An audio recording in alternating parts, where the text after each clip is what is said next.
OMG, who was the one woman who committed these unspeakable crimes that I have never come close to even thinking about?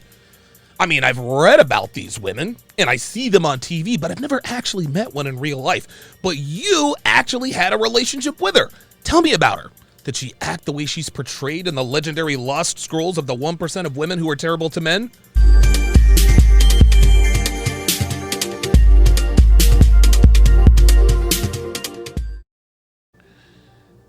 So the video I am going to break down is the Flagrant 2 podcast that Myron and Fresh made an appearance on. And throughout the podcast, the co-host and the co-hosts and the staff, they threw all kinds of shaming language and sign language at Fresh and Fit. Now, I will say this. Andrew, I think his last name is Schultz. Andrew didn't use sign language or shaming language, okay? He methodically articulated his arguments in such a way that didn't vilify Fresh or Fit or personally insult them. So whether I agree or disagree with Andrew at this point, I can say that he actually listened to Myron and Fresh and based his rebuttals and his talking points off of what they said, and he did it in good faith. Right? I can rightfully say that. Okay. Akash and Alex, on the other hand, those two came off as condescending, virtue signaling men who were just pissed off that Myron spoke with conviction and didn't back down. Now, both guys got into their feelings rather quickly, and they never really got out. Even after Andrew brought the conversation back to the center, Akash especially was extremely intent on making them essentially apologize for their beliefs. And when Myron didn't, dude threw a fit. So before we get to the main event, and I'm still waiting for, to hear back from Flagrant 2. Before we get to the main event, I want just to address a couple of the main elements of the shaming language that Akash and Alex use that are very similar to the shaming language that women use when discussing these particular topics. The first one, number one, who hurt you? Now, Akash must have asked this, I don't know, half a dozen times, right? And guys, we've all heard it, right? We've all seen it. We've seen it here. We've seen it on Twitter, Facebook, Instagram, more recently TikTok. Every time women hear unflattering truths about themselves, their go-to argument is, who hurt you? Now, there are a few reasons people like to ask people like myself and Myron and Fresh this in debates. And I want you to keep in mind, this is a rhetorical question. Okay, they don't really want the answer. Who hurt you is essentially a make-believe mic drop, is what it is. That's really what it is. It's a make-believe mic drop. They treat it like the big joker. They think that as soon as they ask who hurt you, that they have won the argument. But getting back to the reasons men and now, or women and now men, not Andrew, but the other guys, ask this disingenuous question in bad faith, there are three main reasons. The first reason people like Akash and Alex ask who hurt you is because they know they don't have an answer to what you're asserting. They know that what you said, posted, tweeted, live streamed is 747% true. But as we all know, people will never acknowledge immutable truths about themselves if it puts them in a bad light, especially women. And men who cape up for these hoes, they're just as bad. Now, we all know that women avoid accountability like the plague, right? But they are deathly allergic to anything that makes them look bad. So when any given woman hears a guy like me say, well, most women don't break up with their boyfriends until they've started seeing someone else first. They go into damage control mode. They deny it vehemently, knowing full well that she herself has someone waiting in the wings in her current relationship. Guys, I'm here to tell you, women are professional liars, cheaters, and public relations managers.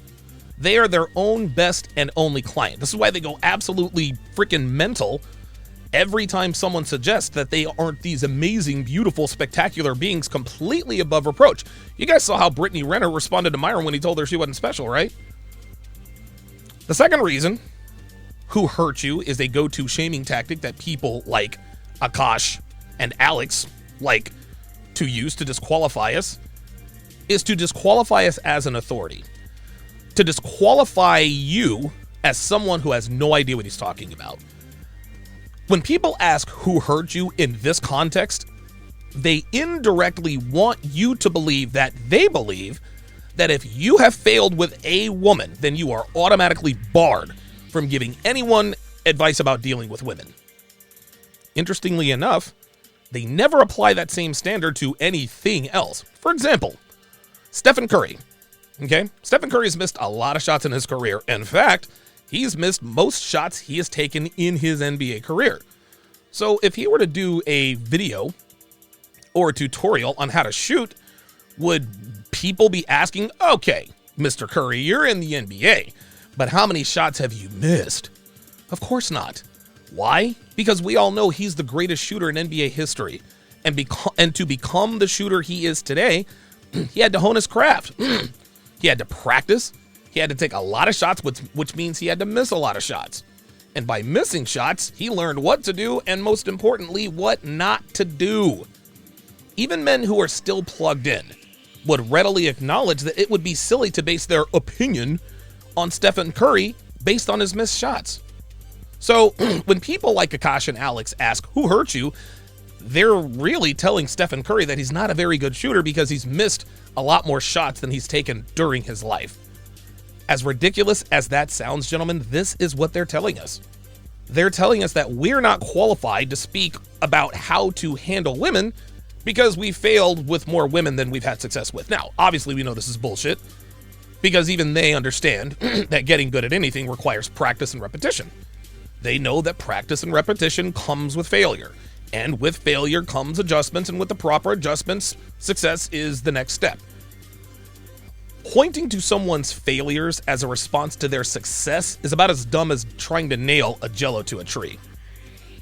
The third reason they use this disingenuous tactic is actually kind of tied to the second reason. Yes, pardon me, people love to point to our failures with women as a way to disqualify us as experts.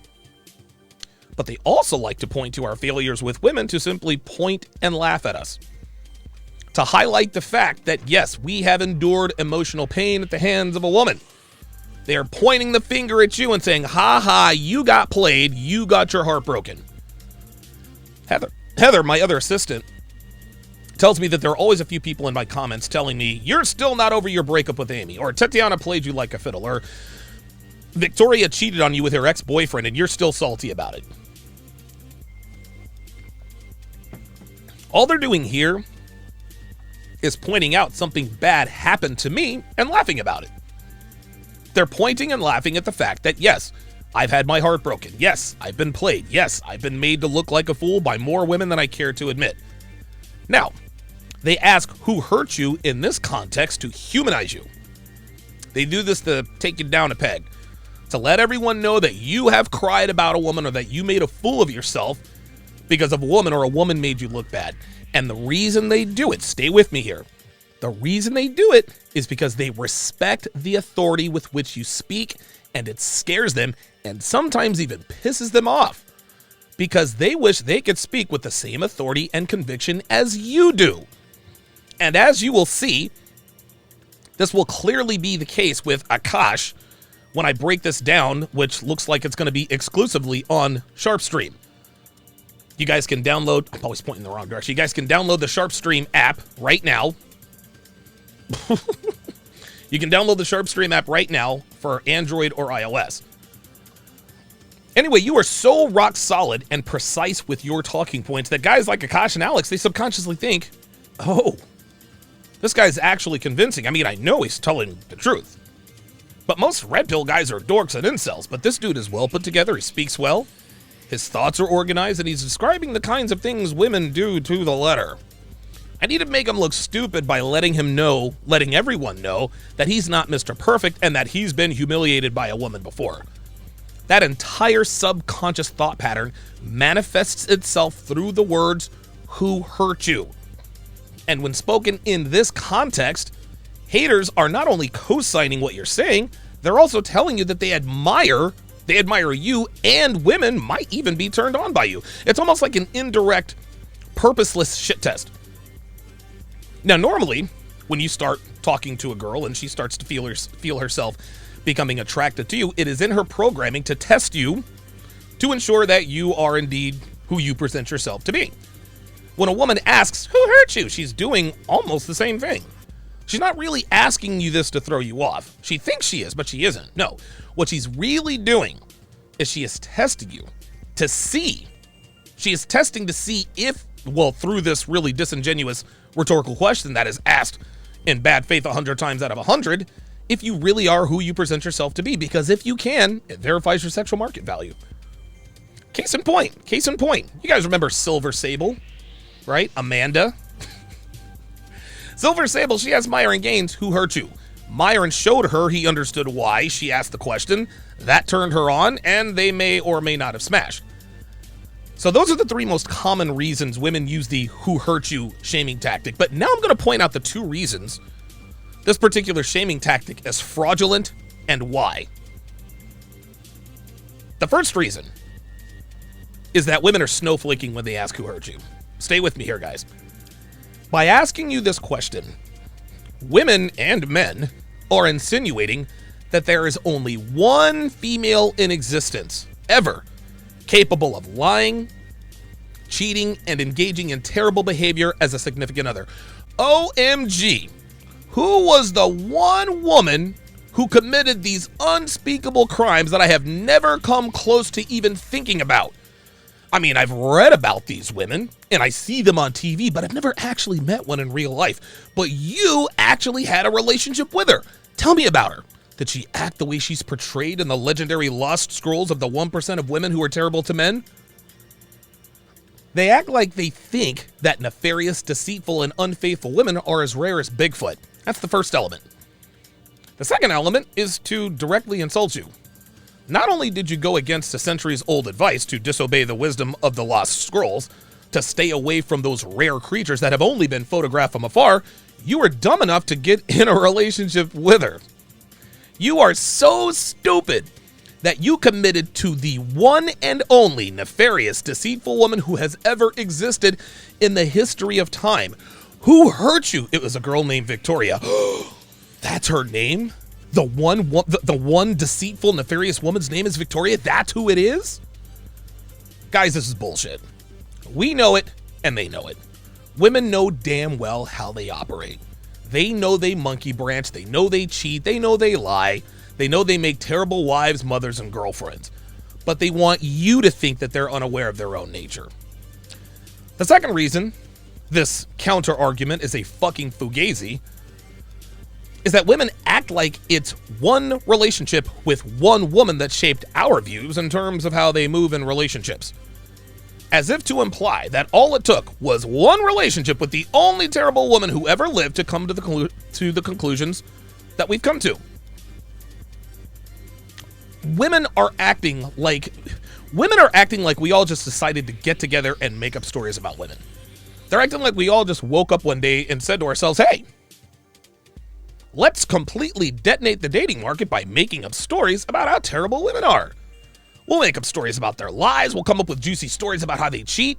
We can create an entire smear campaign and make them look bad. We'll even call this community the Red Pill."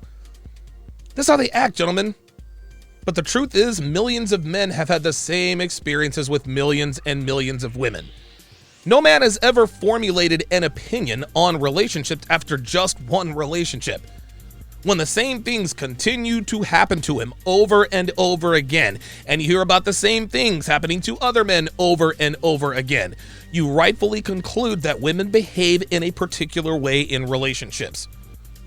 That man eventually asks himself, am I the only one who's gone through this? Am I the only guy whose girlfriend cheated on me with her boss?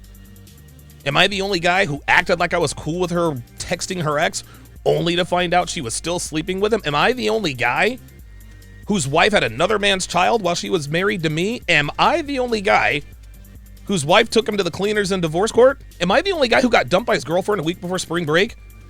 Am I the only guy who got his girlfriend stolen by her personal trainer? Am I the only husband who ignored my wife's late night texting? Am I the only guy who found out his girlfriend was cheating on him 2 weeks before or 2 weeks after she told me I was husband material? Then, after he asks himself, he then asks the internet. And the internet clearly told him, no, you are most certainly not the only guy who has gone through this. Women love to play dumb, don't they? They love to give the impression that they are unaware of their own thoughts, actions, and motivations. They love to play dumb when their friends ask her, you know he wants to sleep with you, right? And they say, how dare you imply such things? I'll have you know that Mark's intentions are as pure as my chastity. Who hurt you is quite simply another shaming tactic in a long line of deflection techniques designed to make us think they have won the argument. But men here know that that is the opposite. The phrase, who hurt you, is womanese for you are right about me and every woman I know. But I can't acknowledge that you are right. Otherwise, I would have to pretend to be different. Ladies and gentlemen who are our haters, come up with something other than who hurt you. That shit's played the fuck out, and it's really only used by those who know they've lost the argument. The second brand of shaming language that the Flagrant 2 guys used is, you're playing games, right? You're using manipulative techniques to get girls to have sex with you. That is 648% wrong. And to explain this further, I'll talk about the typical dating arc of the rank and file Western woman, again, in the rank and file Western man. Average woman, average man. Guys start sleeping with a girl, right? It's just casual sex, but they can't get enough of each other, right? The sex is good, they have fun with each other, everything's great. 2 weeks later, the guy asks the girl to be his girlfriend, and the girl says yes, because she now has commitment, which every girl wants. As their relationship progresses, the guy's feelings start to get stronger, which makes him a little more territorial, right? Which is a natural male reaction. Before, he didn't really pay much attention to her going out with her friends to the bar at night, but she always ended up with him at the end of the night, so he never really sweated it. But now, he gets a little concerned about girls' nights out because, again, those feelings are involved. Which, again, is perfectly normal. It's a perfectly normal reaction. When they first started sleeping together, didn't really pay much attention to her phone buzzing at all hours of the night. He didn't have a problem with the fact that she always had her face in her phone. But now, every once in a while, he glances over to see who she's texting or who she's responding to on Facebook, Twitter, or Instagram. He wonders who she's Snapchatting to. He wonders if she's still on Tinder. You see, during the honeymoon phase, he didn't really pay much attention when she started talking about her Evisuba, spelled backwards, controlling ex, who, by the way, she texts every once in a while, which wasn't a problem before because there were no real feelings involved other than lust and euphoria. But now that they're in a relationship, and Akash and Alex pay attention, he's not so keen on letting her keep in contact with her ex. So all of these habits, traits, and characteristics that she displayed in the beginning when there was no commitment outside of sex are still around even though they are now in a relationship. And this is where men like Akash and Alex go wrong, and it's 3 major areas. Akash and Alex, if you're listening, if you're watching, you need to listen to this. The first area men like Akash and Alex go horribly wrong is not paying attention to who she really is when your brain is flooded with dopamine and serotonin. You see, during that honeymoon phase, you are completely blinded by the fact that she has more than a few garden tool tendencies and displays them on the regular in front of you because you're sleepwalking through your interactions with her. The second area men like Akash and Alex go wrong is not setting boundaries with your actions when she acts, does, or says anything that single girls do or say, like going to the club, going to the bar, texting her ex, disappearing for hours at a time.